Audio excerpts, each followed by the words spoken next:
రెండవ కీర్తన మొదటి 2 వచనాలు మనం చదువుదామా?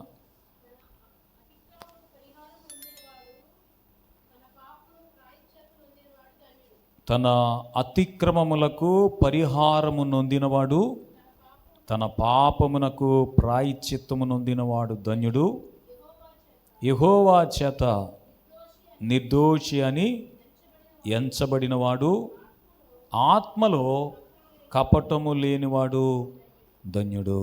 3 విషయాలు మనకు కనిపిస్తున్నాయి. మొదటిది, తన అతిక్రమములకు పరిహారము నొందినవాడు. చెప్పండి, అతిక్రమములకు అంటే క్రమం కాకుండా, క్రమము అనంటే ఒక పద్ధతి, ఒక లైను, ఒక వరుస, ఒక విధానం. అలా కాకుండా వరుస తప్పి, క్రమం తప్పి, పద్ధతి విడిచిపెట్టి ప్రవర్తించే ఆ విధానాన్నే అతిక్రమము అంటారు. క్రమం తప్పి బ్రతకటం అన్నమాట.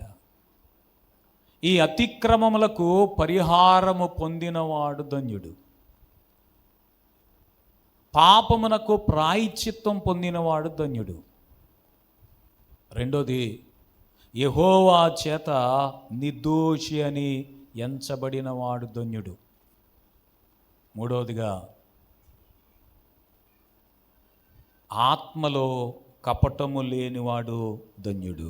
హల్లెలూయా. ఈ లోకము ధనాన్ని, లేకపోతే ఈ లోకములో జనాన్ని, పేరును, ప్రఖ్యాతిని ఆశీర్వాదము, ధన్యత, దీవెన అని లోకం అనుకుంటుంది. నిజమైన ధన్యత, నిజమైన దీవెన ఏది అని అంటే దావీదు చెబుతున్న ఈ మాటల్లో మనకు కనిపిస్తుంది. అతిక్రమములకు పరిహారం పొంది పాపములకు ప్రాయశ్చిత్తం పొందటం నిజమైన ధన్యత. హల్లెలూయా.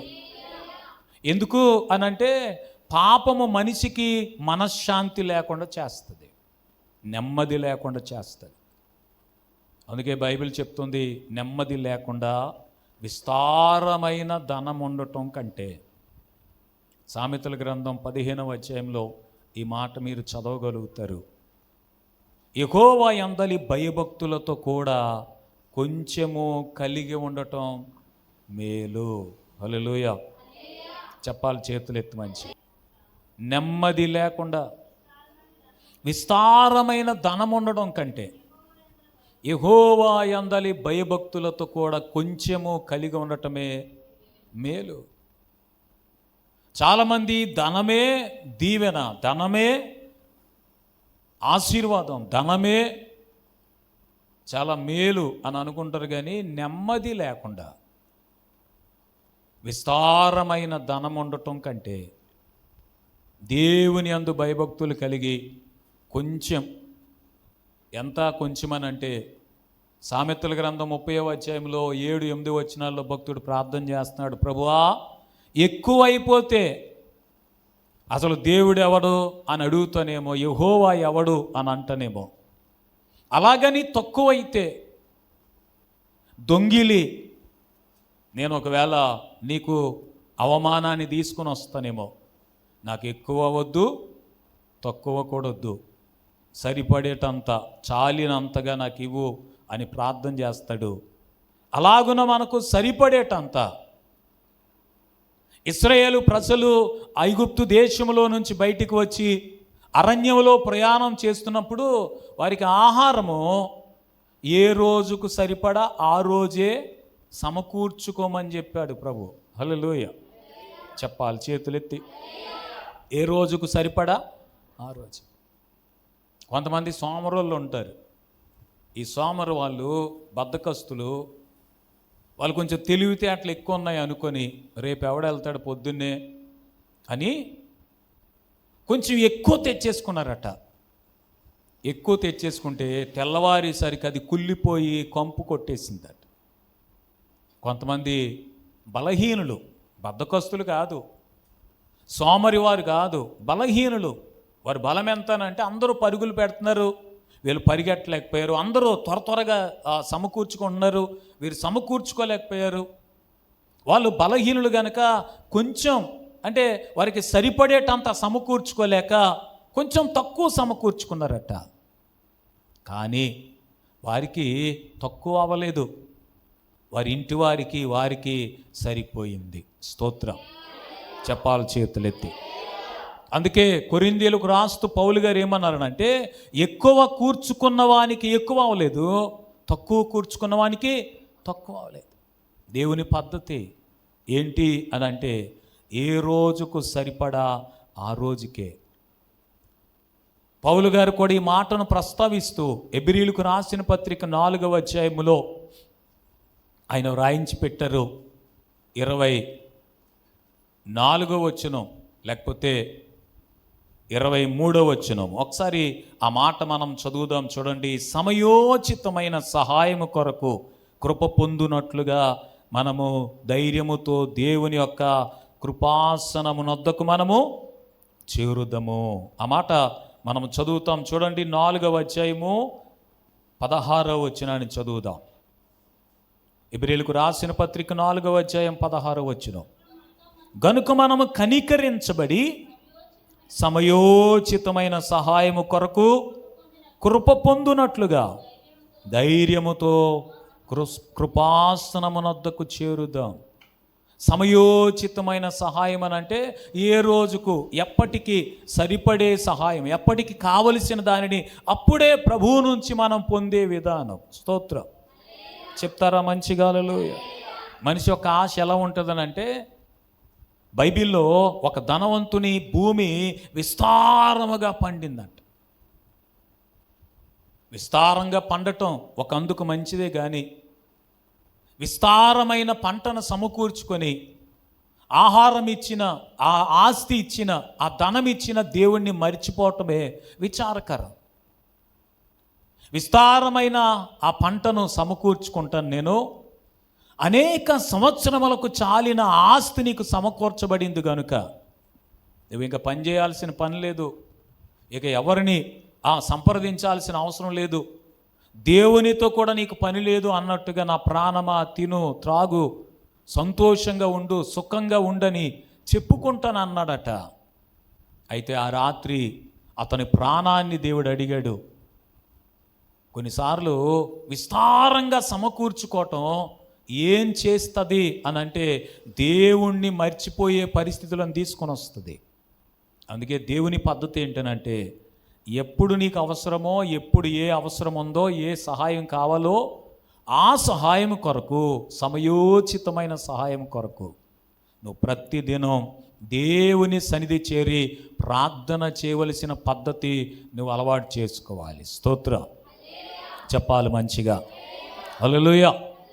అయితే వినండి, ఆస్తి, అంతస్తు, పేరు, ప్రఖ్యాతి ఇవి ఆశీర్వాదమని, ధన్యతని, దీవెనని మనుషులు అనుకుంటారు. కానీ నిజమైన ధన్యత, నిజమైన దీవెన ఏంటి అని అంటే, అతిక్రమములకు పరిహారం పొందటం, పాపములకు ప్రాయశ్చిత్తం పొందటమే నిజమైన ధన్యత. హల్లెలూయా చెప్తారా మంచిగా? ఎందుకు అని అంటే, పాపము దేవునికి మనిషికి మధ్యలో ఎడబాటు కలుగ చేస్తుంది. దేవునికితో మనిషికి సంబంధం లేకుండా చేస్తుంది. అందుకే యెషయా గ్రంథంలో రాయబడిన మాట 59వ అధ్యాయము 1వ వచనాన్ని మనం చదువుదాం. రక్షింప నేరకు యుండునట్లుగా యెహోవా హస్తము కురచకాలేదు, విననేరకు యుండునట్లుగా ఆయన చెవులు మందము కాలేదు. మీ దోషములు మీకు మీ దేవునికి అడ్డుగా వచ్చాయి. ఈ అతిక్రమములు, దోషములు, పాపములు దేవునికి నిన్ను దూరం చేసేస్తాయి, దేవునికి నీకు మధ్యలో అడ్డుగా నిలబడతాయి. ఆయన విననేరని దేవుడు కాదు. స్తోత్రం. నువ్వు ప్రార్థన చేసిన వెంటనే వినాలనుకుంటాడు ఆయన. నీకు సహాయం కావాలని నీవు దేవుణ్ణి అర్థిస్తున్నప్పుడు, ఆ ఆక్రందన చేస్తున్నప్పుడు, దేవుని వైపు నీ చేతులు చాపుతున్నప్పుడు వెంటనే తన చెయ్యి చాపి నీకు సహాయం చేయాలనుకుంటాడు. స్తోత్రం. మంచిగా చెప్తారా? హల్లెలూయా. ఏమండి, యేసుప్రభు వారి నీళ్ళ మీద నడిచి వస్తున్నారు. ఆ ధోనిలో ఉన్న పేతురు యేసుప్రభుని చూసి, ప్రభువా నీవే అయితే, ఎందుకో చెప్పాలా, అది భూతమని వారు భయపడుతుంటే ప్రభు అన్నాడు నేనే, భయపడొద్దని చెప్పాడు. పేతురు అడుగుతాడు, నీవే అయితే నీ వలే నేను కూడా నీళ్ళ మీద నడిచేలాగున నాకు సెలవిమ్మని అడుగుతుంటే ప్రభు అన్నాడు నడిచి రమ్మన్నాడు. పేతురు గాలిని చూసి మునిగిపోతున్నప్పుడు ప్రభువా నన్ను రక్షించని పేతురు కేకలు వేస్తే యేసు ప్రభు చేయి పట్టుకొని మునిగిపోతున్న పేతురుని వెంటనే లేపారు. మునిగిపోయిన తర్వాత కాదు. హల్లెలూయా. అలాగే నీవు ప్రార్థన చేసిన వెంటనే నీకు సహాయం చేయటానికి ఆయన హస్తము కొరచ కాదు, ఆయన వినలేనివాడు కాదు. ఉన్నావా, ఉంటే కళ్ళు మూసుకున్నావా, నువ్వు దిగిరా అని ఆయన అడగాల్సిన అవసరం ఏమీ లేదు. హల్లెలూయా. చెప్పాలి చేతులెత్తి. ఆయన చెవిటివాడు కానే కాదు. నీ పరిస్థితులు చూడనంత గురుడివాడు కూడా కాదు. నీకు సహాయము చేయలేనంత ఏమంటే చిన్న చెయ్యి కలిగిన వాడు కాదు. వాళ్ళు పెద్దవాళ్ళు పడిపోయారు అనుకోండి, ఓ చిన్న పిల్లోడు వాడిని ఏం చేయలేరు. లేపాలన్న ఆశ ఉండొచ్చు, ఆతృత ఉండొచ్చు, అటు ఇటు పరుగులు పెట్టవచ్చు, కానీ ఆ చిన్న పిల్లోడు పెద్దవాడిని లేపేటంత బలము. కానీ నీ దేవుడు, నా దేవుడు మనల్ని కష్టములో నుండి, బాధలో నుండి రక్షించలేనంత బలహీనమైన చెయ్యి కలిగిన వాడు కాదు. ఆయన హస్తం కొరచైనది కానే కాదు. స్తోత్రం. ఎందుకు పరిస్థితులు అనంటే నీకు నీ దేవునికి నీ దోషము అడ్డముగా నిలబడుతుంది. అందుకే మనం పొందవలసిన దీవెన ఏంటి అనంటే పాపములకు ప్రాయశ్చిత్తం పొందాలి. స్తోత్రం చెప్తారా? అతిక్రమములకు పరిహారం పొందాలి. పాపము లేని, అపవిత్రత లేని, ప్రాయశ్చిత్తం పొందిన జీవితాన్ని, పాప పరిహారం పొందిన జీవితాన్ని మనము జీవించగలిగితే స్తోత్రం, అంతకంటే ధన్యకరమైన, అంతకంటే దీవెనకరమైన జీవితం ఇంకొకటి లేదు అని దేవుని వాక్యం మన గురించి మాట్లాడుతుంది. స్తోత్రం చెప్తారా మంచిగా? హల్లెలూయా. మరి పాపములకు ప్రాయశ్చిత్తం కలిగే మార్గమేది అని అడిగితే దేవుని ప్రజలైన ఇశ్రాయేలీయులకు ప్రభువు ప్రాయశ్చిత్త దినమొకటి నియమించాడు. డే ఆఫ్ అటాన్మెంట్ అని చెప్పి వారి పాపములకు ప్రాయశ్చిత్తం చేసుకునే రోజు ఒకటి దేవుడు నియమించాడు. అలాగే దేవుడు లేవీ కాండంలో ప్రాయశ్చిత్త దినమని డే ఆఫ్ అటాన్మెంట్ ఒకటి నియమించాడు. సంవత్సరానికి ఒకసారి ఆయన ప్రజలు దేవుని సన్నిధానమునకు వెళ్ళి ఆయన సేవకులైన యాజకులు వారి కొరకు దేవుని సన్నిధిలో ప్రాయశ్చిత్తం చేసేటట్టుగా 2 మేక పిల్లలను తీసుకుని వెళ్ళాలట. మీరు తర్వాత చదువుతానంటే లేవీ కాండం 16వ అధ్యాయంలో ఈ సంగతులన్నీ మీరు చూడగలుగుతారు. 2 మేక పిల్లలను ఆయన సన్నిధికి తీసుకొని వెళ్ళిన తర్వాత యాజకులు ఒక మేకను ప్రభు సన్నిధానములో బలిపీఠం మీద వధించి ఆ రక్తాన్ని తీసుకుని వచ్చి వీరి కొరకు ప్రాయశ్చిత్తం చేయాలి అని ప్రభు నియమించాడు. స్తోత్రం. ఒక మేకపిల్ల వీరి పాపముల కొరకు బలి అయిపోవాలి. ఆ మేక యొక్క రక్తం చిందించబడాలి, ప్రాయశ్చిత్తం చేయాలి. 2వ మేకను ఏం చేయాలనంటే ఒక ఎడారిలోనికి తీసుకుని వెళ్ళిపోయి దాని మీద వారి చేతులోంచి ఆ మేకను ఎడారిలో విడిచిపెట్టేయాలట. ఎడారి అని అంటే మనుషులు నివసించని, మరలా తిరిగి రావటానికి దారి కనిపించని ఒక ప్రదేశం, తిరిగిలాని లోకాలకు ఆ మేకను విడిచిపెట్టేయాలి. దాని పేరు విడిచిపెట్టే మేక అని చెప్పారు. ఇలాగున 2 మేక పిల్లలు వారి కొరకు బలి అయిపోయి వారి కొరకు బాధ అనుభవించి వీరి పాపములకు ప్రాయశ్చిత్తం అవ్వాలి. దానిని ప్రాయశ్చిత్త దినముగా సంవత్సరమునకొకసారి దేవుని ప్రజలు అనుసరించవలసిన, లేక వారు ప్రాయశ్చిత్తం చేసుకునే పద్ధతిని దేవుడు నియమించాడు. లేవీకాండం 16:22 మనం ఒకసారి చదివితే, 16:22 ఆ మేక వారి దోషములన్నిటినీ ఎడారి దేశమునకు భరించి పోవును. చెప్పండి ఒకసారి, ఆ మేక వారి దోషములన్నిటినీ ఎడారి దేశమునకు భరించి పోవును. ఒకటేమో దోషములను భరించి తిరిగి రాని లోకానికి వెళ్ళిపోయే మేక, ఒకటేమో బలి అయిపోయి వారి పాపముల కొరకు ప్రాయశ్చిత్తం అయిపోయే మేక.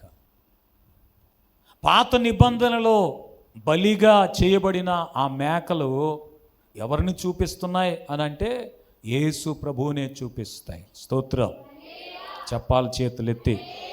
యోహాను సువార్త 1:29 అంటది, యేసు ప్రభువారు బాప్తిసం పొందడానికి వస్తున్నప్పుడు బాప్తిస్మం ఇచ్చే యోహాను యేసు ప్రభువుని గురించి మాట్లాడుతున్న మాట ఏంటనంటే, ఇదిగో లోక పాపములను మోసుకొని పోయే దేవుని గొర్రెపిల్లని యేసు ప్రభువుని గురించి చెప్పారు. స్తోత్రం చెప్పాలి మంచిగా. ఈ రోజున నీ పాపం, నా పాపం, ఈ లోకములో ఉన్న వారందరి పాపములకు ప్రాయశ్చిత్తము చేసేది ఎవరనంటే యేసు ప్రభువే. ఆయన మన కొరకు బలి అయిన గొర్రె పిల్లగా ఉన్నారు. మన పాపములను మోసుకొని పోయిన ఎడారి దేశమునకు మన పాపమును దోషమును మోసుకొని పోయిన గొర్రె పిల్లగా యేసు ప్రభు ఉన్నారు. చేతులెత్తి స్తోత్రం చెప్తారా? ఇంకా మంచిగా చెప్తారా? నీ పాపానికి ప్రాయశ్చిత్తం కలిగి నీవు దీవెనకరమైన ధన్యకరమైన జీవితం జీవించాలనంటే యేసు ప్రభువు ద్వారా నీ పాపములకు పరిహారం పొందాలి. స్తోత్రం చెప్పాలి మంచిగా. ఎవరి ద్వారా? యేసు ప్రభువు ద్వారా. అందుకే పేతురు గారు మాట్లాడుతూ అపోస్తుల కార్యముల గ్రంథం 4:12 అంటున్నారు, ఈ నామముననే మనము రక్షణ పొందాలి కానీ ఆకాశము క్రింద ఇయ్యబడిన మరి ఏ నామమున మనకు రక్షణ లేదు. మన పాపములకు ప్రాయశ్చిత్తం, అతిక్రమములకు పరిహారం ఈ భూమి మీద మీరు ఎక్కడైనా పొందగలిగితే చాలా సంతోషం. కానీ భూమి అంతా తిరిగినా మీ పాపములకు ప్రాయశ్చిత్తం ఎక్కడ దొరకదో. చేతులెత్తి స్తోత్రం చెప్పాలి మంచిగా. ఎక్కడ దొరకదు. మీ అతిక్రమములకు పరిహారం పొందిన వారైతే మీరు ధన్యులు, దీవించబడిన వారు. నిజంగా మీరు దీవెనకరమైన జీవితం జీవించాలంటే అక్కడెక్కడికి పరుగులు పెట్టకుండా యేసు ప్రభు సన్నిధిలో చేరి, ప్రభువా నా అతిక్రమములకు పరిహారము, నా పాపములకు ప్రాయశ్చిత్తం అనుగ్రహించండి అని ప్రభువుని అడిగితే నువ్వు మరలా ఏ కోడెనో ఏ మేకనో బలి ఇచ్చి ఆ రక్తము ద్వారా నువ్వు ప్రాయశ్చిత్తం చేసుకోవలసిన అవసరం ఇంకా నీకు రాదు. హల్లెలూయా. యేసు ప్రభువే నీ కొరకు బలి అయిపోయి, యేసు ప్రభువే నీ కొరకు ప్రాయశ్చిత్తమై చేయటానికి, నీ అతిక్రమములన్నీ తుడిచివేయటానికి, నీ దోషములన్నీ కడిగివేయటానికి ఆయనే నీ దోషములు పాపములన్నీ భరించుకొని ఎడారి దేశమునకు వెళ్ళిపోయిన మేకపిల్లగా ఉన్నారు. స్తోత్రం చెప్తారా మంచిగా? అందుకే యెషయా రాస్తూ 53:6 అంటారు, యెహోవా మనందరి దోషములను ఆయన మీద వేశాడని చెప్తున్నారు. గట్టిగా స్తోత్రం చెప్పండి. ఇంకా మంచిగా చెప్పండి. నీ దోషాన్ని, నీ పాపాన్ని, నీ అతిక్రమములను ఆయన మీద వేసుకొని భరించింది యేసు ప్రభువే. ఆయన ద్వారా నీవు నీ పాపమునకు, దోషమునకు, అతిక్రమములకు, నీ అపరాధములకు ప్రాయశ్చిత్తం పొందితే నీ అంత ధన్యుడు, నీ అంత ధన్యురాలు ఇంకొకరు ఉండరు. స్తోత్రం. యేసు ప్రభువే మన దోషములన్నిటినీ, అపరాధములన్నిటినీ భరించుకొని వెళ్ళి వాడిగా మనకు కనిపిస్తున్నారు. లోక పాపములను మోసుకొని పోయే దేవుని గొర్రెపిల్ల ఆయనే. హల్లెలూయా. చెప్పాలి మంచిగా. యెహోవా మనందరి దోషములను ఆయన మీద వేశాడు. ఎబ్రీ గ్రంథకర్త దీన్ని మరింత వివరంగా మనతో మాట్లాడుతున్నారు. ఎబ్రీలకు రాసిన పత్రిక 9వ అధ్యాయము 11 నుంచి కొన్ని మాటలు చదువుదాం. ఎబ్రీలకు రాసిన పత్రిక 9వ అధ్యాయము 11 నుంచి కొన్ని మాటలు చదువుదాం. అయితే క్రీస్తు రాబోవుచున్న మేలుల విషయమై ప్రధాన యాజకుడిగా వచ్చి తానే నిత్యమైన విమోచనగా హస్తకృతములు కాని అనగా ఈ సృష్టి సంబంధము కానిదియు మరి ఘనమైనదియునైనా పరిపూర్ణమైనదియునైనా గుడారము ద్వారా మేకల యొక్కయు కోడెల యొక్కయు రక్తముతో కాక తన స్వరక్తముతో ఒక్కసారే పరిశుద్ధ స్థలములో ప్రవేశించడు. ఎలయనగా మేకల యొక్కయు ఎడ్ల యొక్కయు రక్తమును మైలపడిన వారి మీద ఆవుదూడ బూడిదే చల్లుటయు శరీర శుద్ధి కలుగునట్లు వారిని పరిశుద్ధపరిచిన ఎడలా, ఈ మాటలు వినండి, నిత్యుడగు ఆత్మ ద్వారా తన్ను తాను దేవునికి నిర్దోషినిగా అప్పగించుకొనిన క్రీస్తు యొక్క రక్తము నీ జీవక్రియలను విడిచి జీవము గల దేవుని సేవించుటకు మీ మనస్సాక్షిని ఎంతో ఎక్కువగా శుద్ధి చేయు. ఈ మాటలు ఏమైనా అర్థమైనయో లేదో ఒకసారి ఆలోచన చేయండి. ప్రాయశ్చిత్త దినం వచ్చినప్పుడు ఈ మేకల రక్తం ద్వారా వారి పాపములకు ప్రాయశ్చిత్తం చేసేవారు. ఎబ్రీ గ్రంథకర్త చెప్తున్నాడు, రాబోయే మేలుల విషయంలో యేసు ప్రభువే తన స్వరక్తము ద్వారా, పాత నిబంధనలో జరిగినవన్నీ కూడా రాబోయే అంటే యేసు ప్రభువు మన కొరకు చేయబోయే కార్యములకు ఒక ఛాయ, ఒక ఆనవాలు, ఒక నీడ లాంటిది. అది నీడైతే రుజువు లేక నిజము ఎవరిలో ఉందనంటే యేసు ప్రభువులోనే. స్తోత్రం చెప్పాలి మంచిగా. ఆ రోజున ప్రాయశ్చిత్తార్థ బలిగా మేకను అర్పించినప్పుడు ఆ మేకల రక్తం మనుషుల యొక్క పాపాన్ని తీయలేదు. యేసు ప్రభు రక్తమే మన పాపములను పూర్తిగా కడిగివేయగలిగిందిగా ఉంది. స్తోత్రం.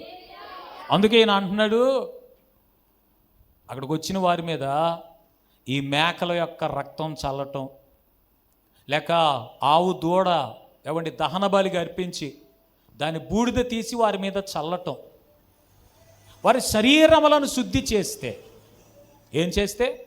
వారి శరీర శుద్ధి కలుగ చేస్తే, నిత్యుడగు ఆత్మ ద్వారా తనను తాను దేవుని ఎదుట నిర్దోషిగా అప్పగించుకున్న యేసుక్రీస్తు యొక్క రక్తం జీవము కలిగిన దేవుణ్ణి సేవించటానికి నిర్జీవ క్రియలన్నీ విడిచిపెట్టి, ఏ క్రియలు? నిర్జీవ క్రియలని విడిచిపెట్టి. దినాన్న కొంతమంది యేసు ప్రభు దగ్గరకు వచ్చిన తర్వాత కూడా నిర్జీవ క్రియలు విడిచిపెట్టరు.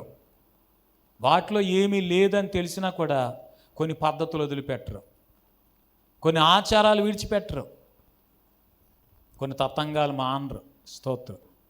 ఈ రోజుల్లో మనుషులు దేవుణ్ణి నమ్మేదానికంటే దెయ్యాన్ని ఎక్కువ నమ్ముతున్నారు.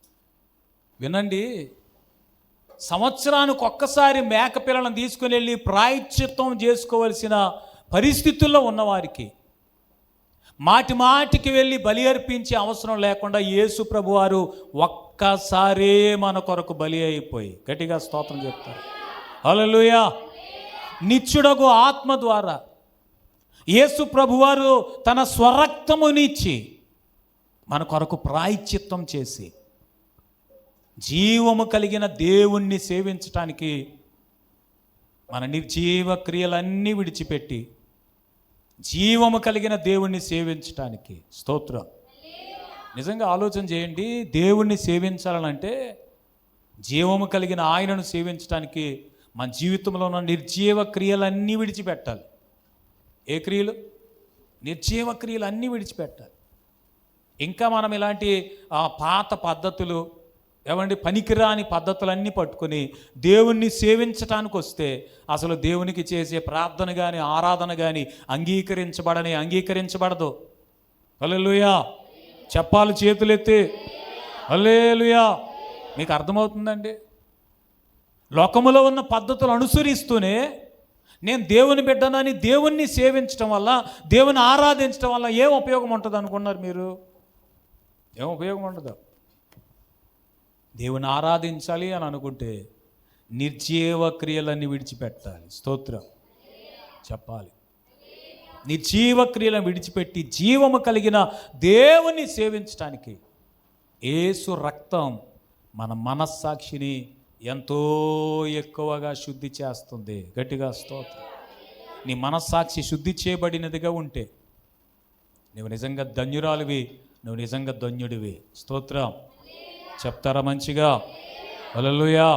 మొదటి విషయం ఏంటనంటే, తన అతిక్రమములకు పరిహారం పొందినవాడు, పాపములకు ప్రాయశ్చిత్తం పొందినవాడు ధన్యుడు. పక్క వాళ్ళతో చెప్పండి, నీ పాపములకు ప్రాయశ్చిత్తం పొందితే నువ్వు ధన్యురాలివని చెప్పండి, ధన్యుడని చెప్పండి పక్క వాళ్ళతో. రెండోది, యెహోవా చేత నిర్దోషి అని ఎంచబడిన వాడు ధన్యుడు. స్తోత్రం. ఎవరు చెప్పాలి మన గురించి? లోకము నందినేమో పంది అని చెప్తుంది, పందినేమో నంది అని చెప్తుంది. మంచోళ్ళనేమో చెడ్డోళ్ళు అని చెప్తుంది లోకం. చెడ్డోళ్ళు మాత్రం మంచోడు అని చెప్తుంది. హల్లెలూయా. ఈ లోకం మనల్ని నిర్దోషులు, వీరిలో ఏ లోపం లేదు, ఏ పాపం లేదని చెప్పినంత మాత్రాన మన పరలోకం వెళ్ళిపోతామన్న గ్యారంటీ. లోకం అందరూ ఏకమైపోయి మనల్ని చెడ్డోళ్ళు అన్నంత మాత్రాన మనకు పరలోకంలో చోటు దక్కదనే అనుమానము అవసరం లేదు. గట్టిగా స్తోత్రం చెప్పాలి మంచిగా. మనల్ని నిర్దోషిగా ఎంచవలసింది ఎవరనంటే ప్రభువే. హల్లెలూయా. ఎవరు? ప్రభువే. ప్రభువు చేత మనం నిర్దోషులుగా ఎంచబడాలి. యెహోవా చేత నిర్దోషి అని ఎంచబడిన వాడు ధన్యుడని వాక్యం చెప్తుంది. స్తోత్రం చెప్పాలి మంచిగా. ఒకే ఒక్క వ్యక్తిని నేను మీకు చూపిస్తాను. దానియేలు గ్రంథం 6వ అధ్యాయం 22వ వచనం చదువుతారా? నా దేవుని దృష్టికి నిర్దోషినిగా కనబడ్డాను గనుక ఆయన తన దూతను పంపించి సింహములు నాకు ఏ హాని చేయకుండా వాటి నోళ్ళు మూయించాడని దానియేలు చెప్తున్నాడు. ఒకసారి చేతులెత్తి స్తోత్రం చెప్పండి. ఎందుకు? ఈ దినాన్న సంఘాల్లో వేషధారులు ఎక్కువైపోయారు. భక్తి వేషం వేసుకొని, భక్తి ముసుగేసుకొని, పైకి భక్తి కలిగిన వారిగా ఉండి నిజమైన యథార్థమైన భక్తి లేదు మనుషులకి. ఏ భక్తి లేదు? యథార్థమైన భక్తి లేదు. ఇంకా చెప్పాలంటే జీవితం అంతా తేట తెల్లగా ఉంటుంది. స్తోత్రం చెప్పండి. ఇంకా మంచిగా చెప్పండి. మాయామర్మం ఏమి ఉండదు.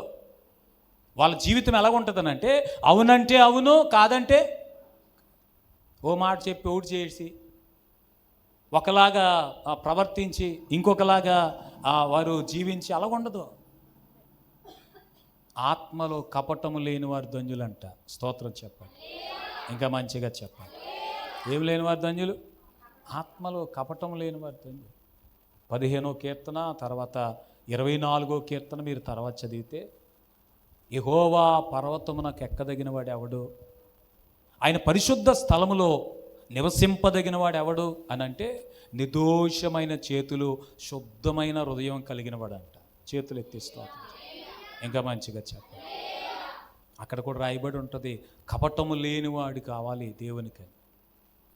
ఆ 2 కీర్తనల తర్వాత చదవండి. ఇదేనా కుటుంబాలలోనే కపటంతో బతికే వాళ్ళు ఉన్నారు. భార్య భర్తలు ఉంటారా? కపటం లేకుండా బతికే భార్య భర్తలు చాలా తక్కువ ఉన్నారు ఇప్పుడు. అన్న తమ్ముళ్ళు, అక్క చెల్లెలు ఉంటారా? ఎంత కపటం అనుకుంటున్నారు తెలుసా మీకు? ఒకసారి 2 అన్నదమ్ములు ఒకడేమో ఆస్తిలో వీడు నాకు భాగం అడుగుతాడని చెప్పి, ఆస్తిలో భాగం అడుగుతాడని ఏమండి, వాడిని ఒకసారి భోజనానికి పిలిచాడంట. భోజనానికి పిలిచి భోజనంలో విషం పెట్టి భోజనం పెట్టాడంట. ఈ పిలిచినోడు, పిలవబడినోడు ఇద్దరు అన్నదమ్ములు.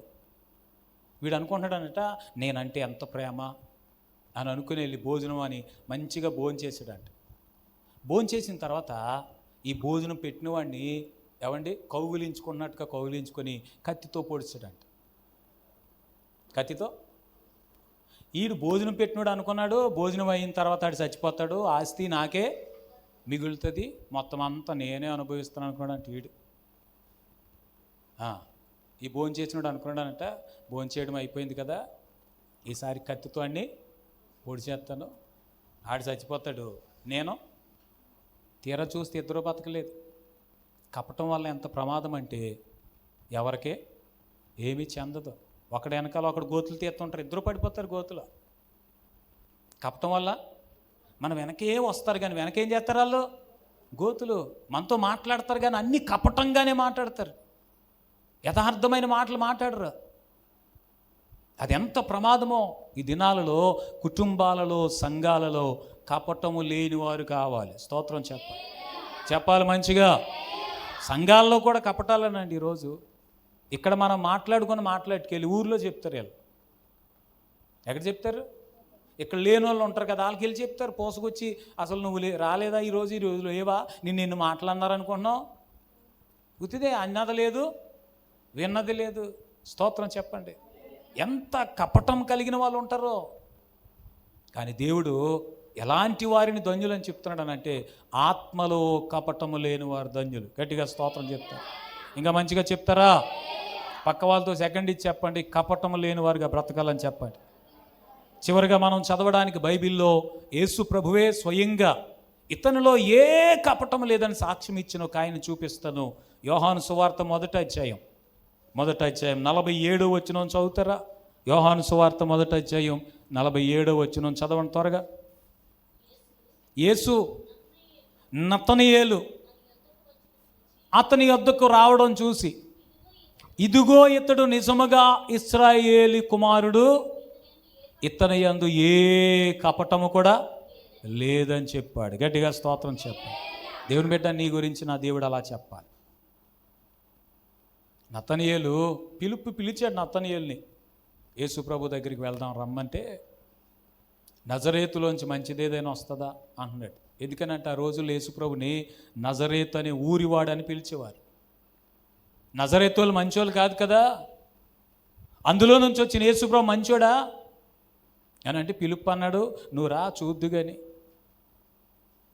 యేసుప్రభు దగ్గరికి వచ్చి యేసుప్రభుతో మాట్లాడిన తర్వాత ఈ నతనయేలు యేసుప్రభుతో అంటాడు, నువ్వు నిజముగా సద్బోధకుడివి, మంచి బోధకుడు అని చెప్తున్నాడు. చెప్పిన తర్వాత యేసుప్రభు అన్నారు, నువ్వు నిజంగా కపటం లేనోడు అంటున్నాడు. స్తోత్రం. అంటే యేసుప్రభుని మంచోడు అన్నందుకు యేసుప్రభు మంచోడు అనలేదు. ఇప్పుడు మిమ్మల్ని మంచోళ్ళు అన్నారనుకోండి ఎవరైనా కదా, మనల్ని మంచోళ్ళు అనేవాళ్ళు మన దృష్టికి ఎవరు? మంచోళ్ళే. స్తోత్రం. ఇంకెప్పుడు తిడుతున్నారు అనుకోండి, మనల్ని సరిచేయాలనుకుంటున్నారు, ఇంకెప్పుడు గద్దిస్తున్నారు, ఇంకెప్పుడు తిడుతున్నారు. వాళ్ళు ఎవరు కాదు మనకి? అమ్మ తిట్టినా మంచిది కాదు, మా అమ్మ మంచిది కాదు, ఇంకెప్పుడు తిడతానే ఉంటుంది అంటారు. నాన్న తిడుతున్నాడు అనుకోండి, నాన్న ఏమంటారు? ఆ పిల్లలు అమ్మ దగ్గరికి పరిగెట్టుకెళ్ళిపోయి నాన్న మంచోడు కాదు, నిజముగా నీవు ఇశ్రాయేలీయుడివి అని నతనయేలుతో చెబుతుంటే నా గురించి నీకెలా తెలుసా అంటాడు నతనయేలు. యేసుప్రభు అన్నాడు, నువ్వు అంజూరపు చెట్టు కింద ఉన్నప్పుడే నేను నిన్ను చూశాను అంటున్నాడు. అప్పుడు నతనయేలు అవాక్కైపోయాడు. ఏంటి, ఎదురుగా వచ్చి మాట్లాడుతున్నప్పుడు కాదట, ఇంకా యేసుప్రభు దగ్గరికి రాకముందే అంజూరపు చెట్టు కింద ఉన్నప్పుడే చూశానని చెప్పగానే, అమ్మో నా గురించి అప్పుడే తెలుసా అంటున్నాడు. అసలు మీ గురించి నా గురించి ఎప్పుడు తెలుసు ప్రభుకనంటే తల్లి గర్భములో పిండముగా రూపింపబడకముందే తెలుసు. స్తోత్రం చెప్పండి. నీ తల్లి గర్భములో పిండము కూడా అవ్వలేదు ఇంకనప్పటికీ. అర్థమైందా? నువ్వు ఒక కణముగా ఉన్నప్పుడే నాకు తెలుసు. నీకు ఒక ముఖం కానీ ఒక కాళ్ళు చేతులు రూపం రేఖలు ఏమీ లేకముందు, రూపురేఖలేమీ లేకముందు. గట్టిగా స్తోత్రం చెప్పండి. చెప్పాలి మంచిగా. ఇప్పుడు ఈ చర్చి కడుతున్నామండి, పిల్లర్స్ వేసాం, అది స్లాబ్ వేస్తామో, రేకేస్తామో, లేకపోతే కొబ్బరి కమ్మలు తెచ్చి పైన కడతామో ఎవరైనా చెప్పగలరా? చెప్పలేం. కానీ ప్రభువుకి మనం ఏం చేస్తామో, మనం ఎలాగవుతామో, మన స్వభావం ఏంటో, మన బుద్ధి ఏంటో భూమి మీద ఇంకా మనం జన్మించక ముందే ఆయనకు తెలుసు. అసలు మనం ఒక రూపురేఖ లేకముందే తెలిస్తే మన గురించి ఏమండి ఆయనకు అన్నీ తెలుసు అని వాక్యం చెప్తుంది. స్తోత్రం. అందుకనే ఆత్మలో కపటము లేని వారిగా, ఆయన చేత దీవించబడిన వారిగా మనం ఉండాలనంటే ఆయన ఎదుట మనం కపటం లేకుండా బ్రతకాలి. స్తోత్రం చెప్పాలి మంచిగా. ఇప్పుడు మీతో నేను కపటంగా మాట్లాడవచ్చు, మీరు నాతో కపటంగా మాట్లాడవచ్చు. పైకేమో మంచిగా మాట్లాడి లోపల మాత్రం బోల్డ్ అంత కుళ్ళు పెట్టుకోవచ్చు. కానీ మీ గురించి, నా గురించి ఎవరికి తెలుస్తుంది? చెప్పండి, ఎవరికి తెలుస్తుంది? దేవునికి తెలుస్తుంది. నిజంగా పైకి మంచిగా మాట్లాడి లోపల హృదయంలో బోల్డ్ అంత చెత్త చెదారం అంతా పోగేసుకుని కోపము, ద్వేషము, అసూయ, పగ పెంచుకున్నాం అనుకోండి, అది దీవించబడిన జీవితమేనా? కాదండి. స్తోత్రం చెప్పాలి మంచిగా. నిప్పుల మీద నడిచినోడు కాళ్ళే కములుతాయి అంట. హల్లెలూయా. ఎవరి కాళ్ళు కములుతాయి? ఒడిలో నిప్పులు ఉంచుకుంటే కాలకుండా ఉంటాయా? హృదయంలో కోపం ఉంచుకుంటే ఎవరికి ప్రమాదం అనుకుంటున్నారు? ఎవరు ఉంచుకుంటే వాళ్ళకే ప్రమాదం. ద్వేషము, అసూయ, పగ ఇవన్నీ పెట్టుకున్నారు అనుకోండి, ఎవరికి ప్రమాదం? ఎవరు పెట్టుకుంటే వాళ్ళకే ప్రమాదం. అందుకని మనం ఎలా బ్రతకాలంటే ఆత్మలో కపటము లేని వారిగా బ్రతకాలి. స్తోత్రం.